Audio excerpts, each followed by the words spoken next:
Hello, Sunshine. My name is Anita, and my life is about the pursuit of world-changing intimacy with the God of all things. Today, I'd love to share something God taught me about what that pursuit looks like from His perspective, both the practice of His presence and the result of that practice. A while ago, I was taught to exegete the Bible. This is using study tools to discover the original meanings of the languages the Bible is written in, rather than using my Australian English first world brain to lay a meaning on top of that text. That is another fancy word, eisegesis. The verse I'd like to share today is Isaiah 40:31. But they that wait upon the Lord shall renew their strength. They shall mount up with wings as eagles. They shall run and not be weary, and they shall walk and not faint. King James Version. Previously, I'd taken it to mean hanging around, doing nothing, being stoic, hanging on, waiting for God like I'd wait for the bus. It was about heroism and martyrdom and boredom. It had been meaning a righteous martyr, enduring life and not having access to the things I need, and definitely not having access to the things I'd like. Instead, it was about enduring with suffering in a superhuman strength. God was not going to interfere. I was going to grow strong through endurance. Then, several years ago, I was lying in bed talking with our Father, asking Him what He'd like me to know. The response I got was to dig into Isaiah 40:31.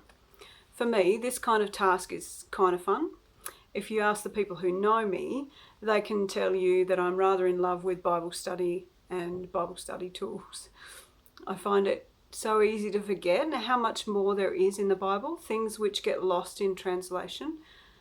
From Hebrew and Greek and Aramaic to English, by the time I had finished the task, I had covered 3 sheets of A4 from that one text, and I'd come out with this. Isaiah 40:31. Those who take the time to patiently bind and splice themselves together with Jehovah, the self-existent and eternal Lord, will find themselves forever changed. They will be made into a force that will arise in strength and substance, fruitful and powerful. They will arise as eagles and cause dawn to break forth before them.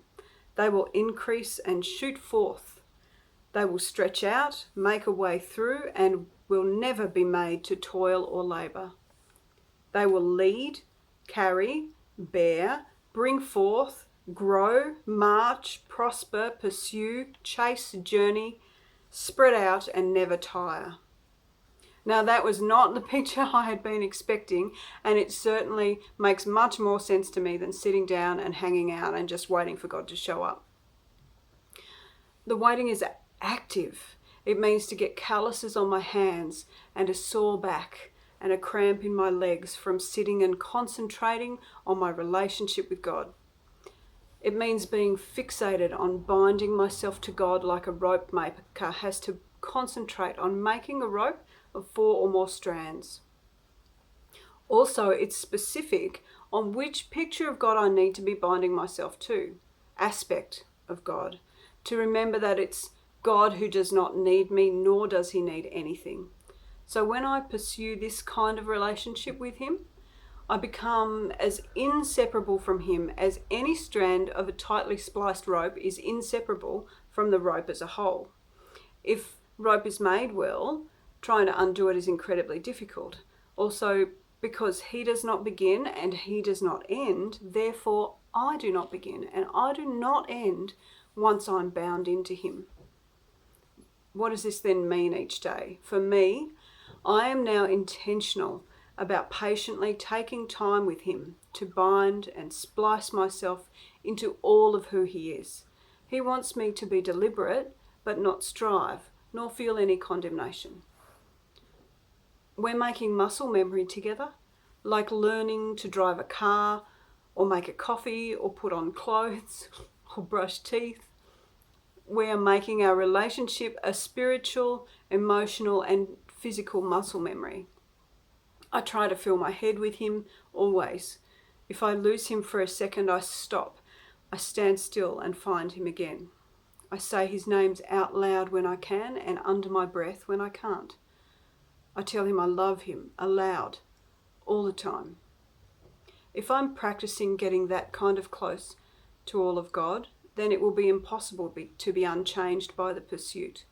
Even as Moses came out of the tent of the presence and his face shone, it's no wonder that the rest of the imagery in that verse is about strength and having the sun appear in the sky at midnight out of nowhere, of spontaneous combustion and full-grown fruit.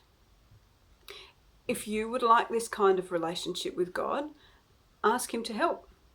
Ask him for clues, for tips, for the things that make your relationship together uniquely yours. What practices will take you from where you're at now and make your relationship together something particularly spectacular? This is his desire for us. Jesus prayed that we would become one with him, even as he was one with the Father. God bless you very much.